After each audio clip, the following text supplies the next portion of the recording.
Most career switchers who want to break into data analytics treat it like four separate problems to solve. They need to learn skills, they need to build a portfolio, get experience, and then network with the right people.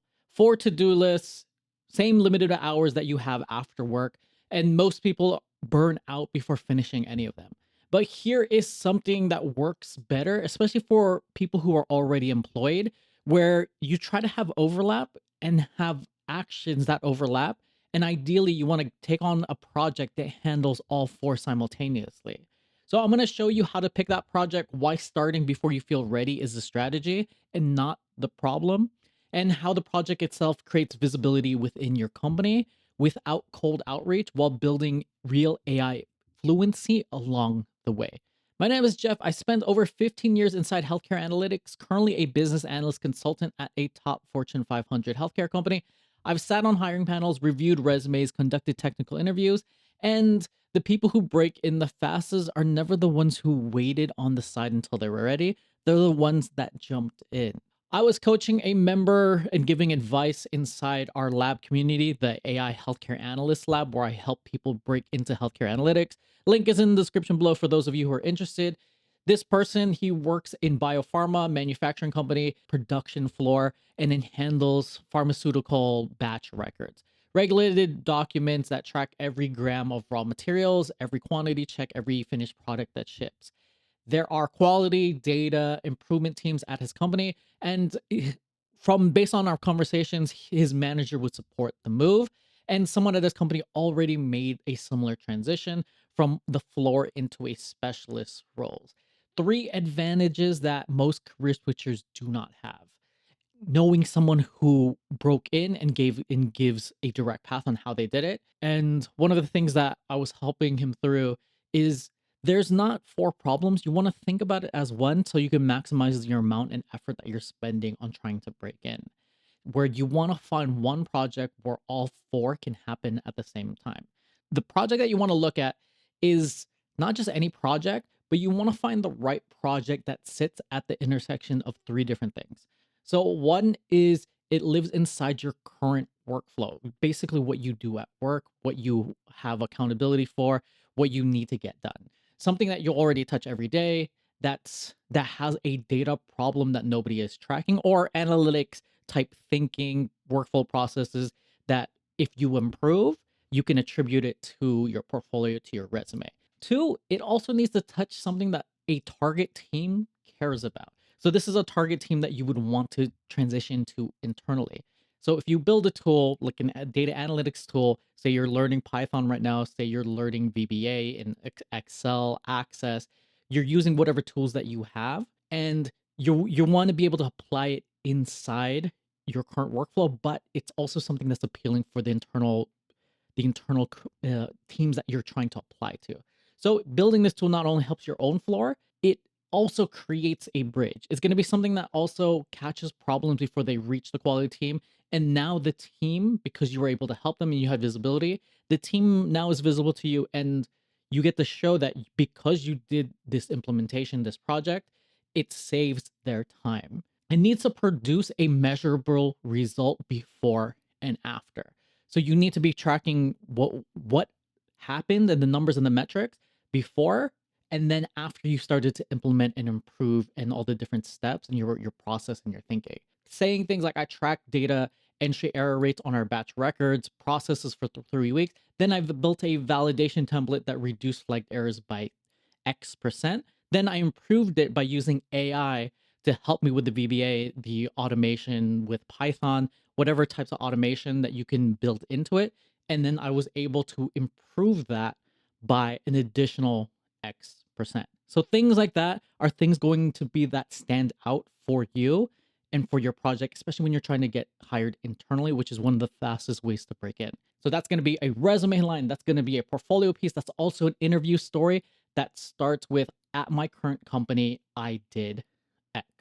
So this is going to be something that passes all three filters, and it's going to be the right project for you to focus on. And if you can't explain what you built, what it measured, what it changed in 2 sentences, or just in a story, then it's too big or it's too complex. And then you need to be able to pare it down till you can communicate clearly. You want to one touch point, one data point, one metric, build one tool, and it's going to be with whatever tool set that you have. And then you could always build an outside project. If I had access to SQL, if I had access to whatever tool is more viable for wherever you want to head, this is what I built on the side if I could have implemented it in my current workflow. So then you can build a project, and then your side projects that you can build is how you would improve on top of that based on what you were limited by. And this is, if you had the access to that tool, this is what you would do. So now the question comes, where does this project come from? So before building anything, you want to ask one question. Ask someone who works downstream from you, a quality team member, a cross-functional team member, your supervisor, or anyone who sees what happens after your work leaves your hands and is affected by it. What are the common issues that get flagged in a process? So you can have, you can ask that question, you can find the results, because it's going to tell you exactly what to build if you're not familiar, or being able to see more of the business impact.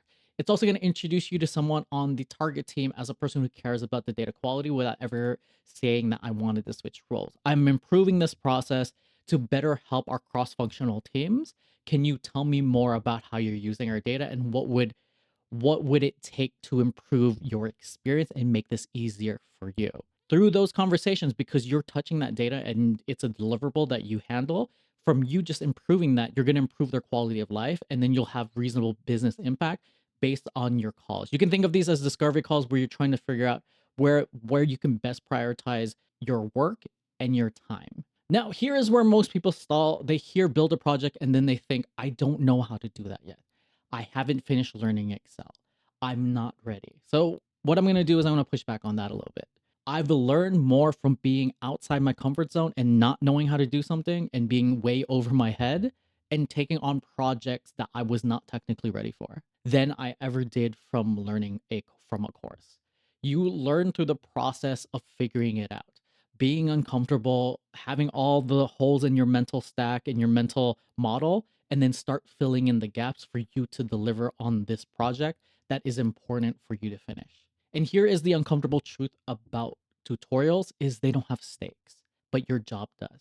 When your data is real, when your manager wants the result, when the quality team is affected by the errors that you're tracking, there's a built-in reason to push through the part where you don't know what you're doing. And you don't have to manufacture motivation, because there's teams and people that are legitimately depending on you. And when you hit a wall, and you will hit a wall because of AI nowadays, AI now becomes your learning partner. And it'll help you break through those walls a lot faster than what it took us previously.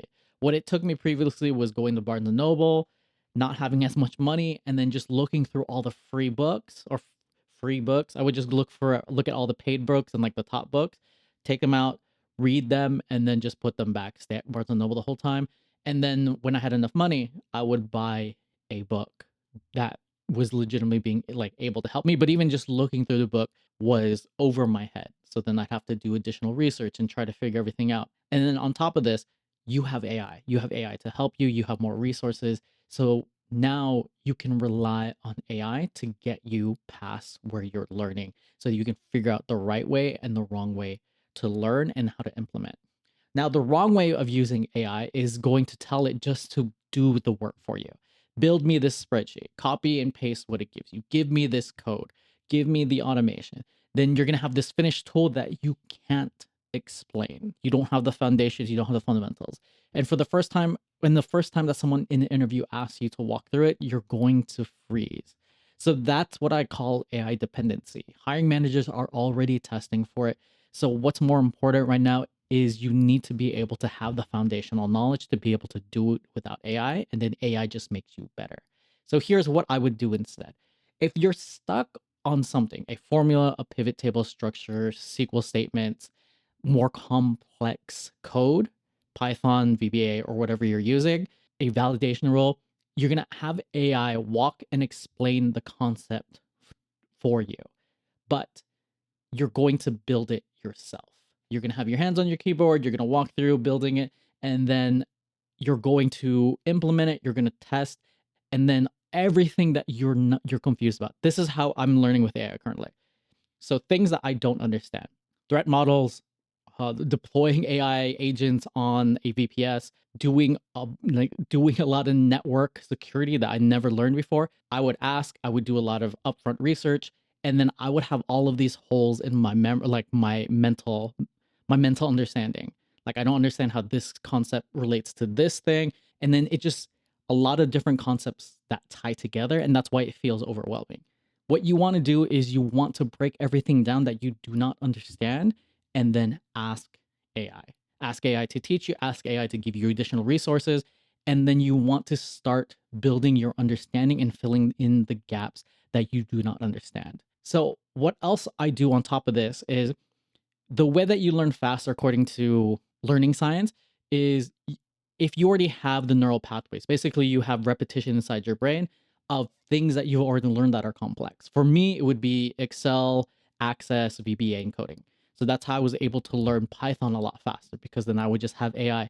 Can you please relate everything else back to an example where I could understand it in VBA, in Access, and Excel? And because I understood that a lot more deeply, it was able to give me the reference points so that I could pick it up faster. So whatever, for me, it could also be just everyday things. It could just be a dance, it could be driving, it could be exercise. Whatever you have an expertise in, you want to relate it back so that you can learn faster. And then someone asks you later, how do you build this? You can actually build it without AI because you started to have AI as a mentor when you get stuck, and now you can implement it so that you can walk away from every time that you build with AI. You could walk away with every decision because you start to understand why it chose that decision. You can have AI write it for you, and then you can break down everything, and then you can recreate it yourself. Now, here's the part that's going to tie everything together. This is going to be the networking part of this. And we're going to make it easier than where it doesn't feel like you're pulling teeth, like you're doing like a cold sales from like a multi-level marketing where you're going to sell knives or like makeup. What we're going to do instead is when you created a project, then what you can do is you can have three conversations that can happen naturally. Conversation one, this is going to be a scoping question. So you already asked it. What are the common issues that your team catches? That person now knows your name. This is your first impression is stronger than just any LinkedIn messages, and you improve their life because they're downstream. It's where your data goes, and you wanted to understand how can I make their life better. And at the same time, you're adding real business impact. So that was your first introduction, and you're already starting to network naturally. Conversation two is progress share. So once you're 2 weeks in, you have the data, you go back to the same person, you bring it to your manager, and then I've been tracking X and here's what I'm seeing. So you're just giving progress updates. You're not pitching yourself, you're just sharing your work, but it signals being proactive initiative to the people who matter.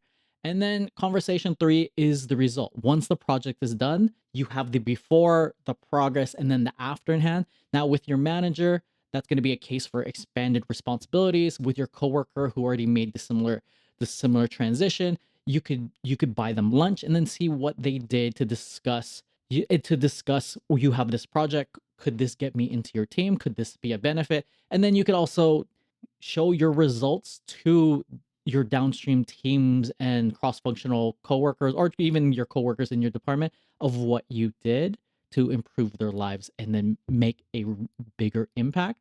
And then now you have all four. You're able to network, you have a project, you added a line to your resume, and then you were able to learn your skills through the project. Watch this next video on why most data analyst projects don't get you hired in healthcare because it'll be surprising of what you're going to find out. So watch that next, and I'll see you in the next video. Query responsibly. Until then.